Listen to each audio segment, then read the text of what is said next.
الرحمن الرحيم اقرأ باسم ربك الذي خلق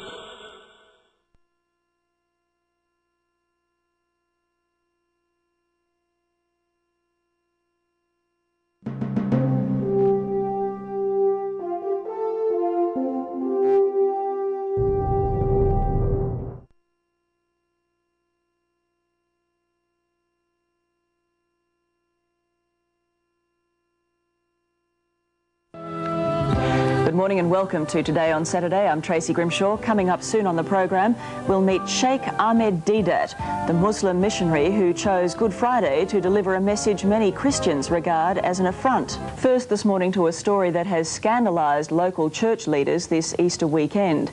Sheikh Ahmad Deedat is a South African Muslim missionary who's in Australia to deliver a provocative message in his lecture, Easter, a Muslim Viewpoint. In a country that prides itself on the right to free speech, it is not the content of his lecture that's caused affront, it's the timing. Sheikh Deedat delivered his speech on the most solemn day of the Christian calendar, Good Friday. Sheikh Deedat joined me earlier. Good morning to you. Good morning, ma'am. What's the purpose of your visit to Australia? My purpose is to educate my people, as well as the Christians in this country, in regards to our relationship with Christianity. Because Islam is the only non-Christian faith which makes it an article of faith for its followers to believe in Jesus. No Muslim is a Muslim if he does not believe in Jesus. See, the bulk of mankind, the non-Muslims, they do not know that in this holy book of ours, the Holy Quran, is enshrined Jesus Christ. That in this vast volume, Muhammad, the so-called author of this book, the Quran, he is mentioned far less time than Jesus Christ. Jesus Christ in this book is mentioned 500% more times than Muhammad. But you don't believe that the Christian version of what happened at Easter is the correct version? That is true. What's your version? No. So he says now, number one, that people don't know that we believe in Jesus as one of the mightiest messengers of God. We believe in his miraculous birth, which many modern-day Christians, including the bishops of the Anglican Church, they don't believe today. But we believe. We believe that Jesus was the Messiah, translated Christ. And we believe that he gave life back to the dead by God's permission, and he healed those born blind and the lepers by God's permission. And we believe that God took him up, and he's coming back.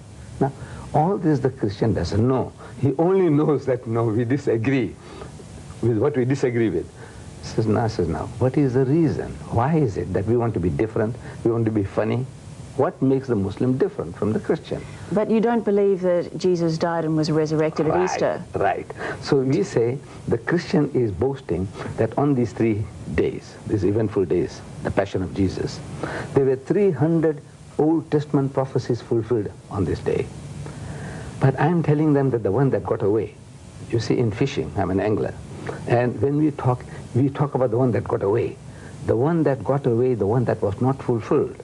Now, I'm here to educate people about the one that got away.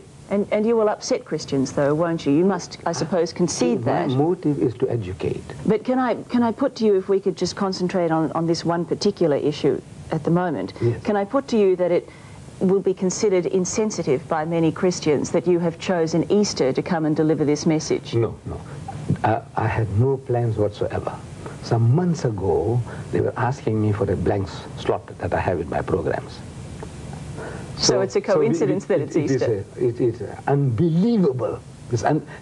My very first major lecture happens to be on Good Friday. Extraordinarily unbelievable. It's extraordinary. But coincidences do happen. But now, to me, this is the most appropriate subject for the day. Let's say on Christmas Eve, on Christmas Day, the birth of Jesus, we are supposed to celebrate. I'm talking about the passion of Jesus. What happened to him and how he died, and then they beat him up. No, doesn't make sense. Doesn't make sense. When you talk about Easter at Christmas time, it doesn't make sense. You talk about Easter time. All right, well, let's say at Ramadan, the Pope goes to Tehran and says, you've got it all wrong. Right? Okay, come. Well, how would he be received? His Pope, His Holiness, yes. Just coincidence that you mentioned his name. He has just written a book called Crossing the Threshold of Hope. It had become the world's bestseller in 12 countries immediately on publication. In this, he says, we must have a dialogue with the Muslims. So, suppose it's a coincidence that Ramadan is the occasion when he happens to be in Tehran and we are having a dialogue. He says, now look, you people, man, you're killing yourself. Who the Pope will reason with us. He said, you know, you Muslims, you pray 5 times a day, every day of the year. Then, you know, that whole month of Ramadan, you're going to go through hunger and thirst. Because from before sunrise to sunset, the Muslim, no eating, no drinking, no sniffing, no smoking. So what kind of life are you people leading? Is your God hungry for that? Is your God hungry for your prayers? Is he hungry for your fasting? He says no. Now he has a right. He has a right to say, look, there is an easy way. Can I ask you this? Are you expecting trouble on your visit to Australia? Because I notice you have 2 bodyguards in the studio here. This is the first time in my life. I don't know Australia. You know, this is a rough country, or like the old cowboy days. I don't know. You know, the cowboys and crooks we see in films. I thought maybe this vast continent, please forgive me, please forgive me.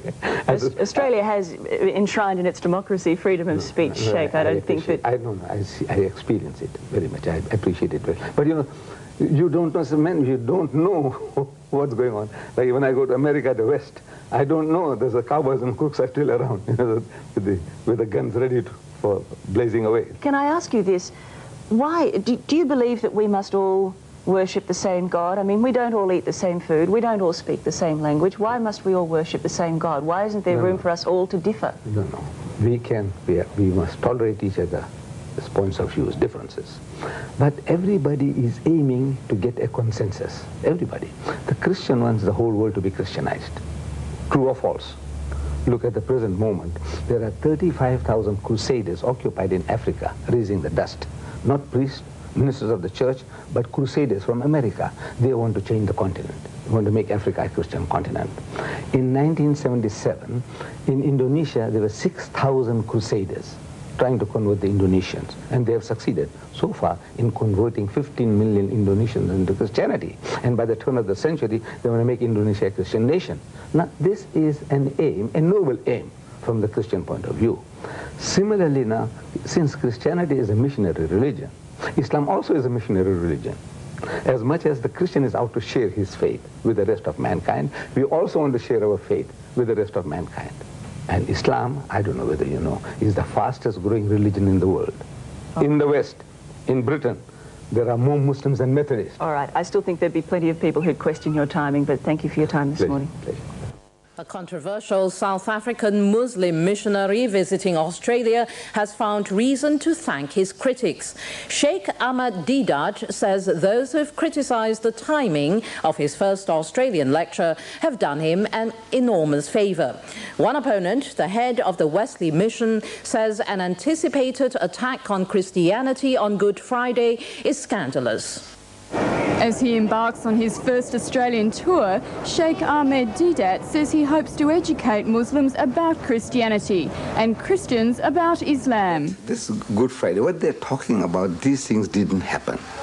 And my proof is from the Bible itself. The timing of the first public rally on Good Friday at Sydney's Town Hall has created a storm. Can you imagine if Christians hired the Sydney Town Hall to deny that Muhammad was a prophet, to attack the Quran and to disbase Islamic faith in the middle of Ramadan?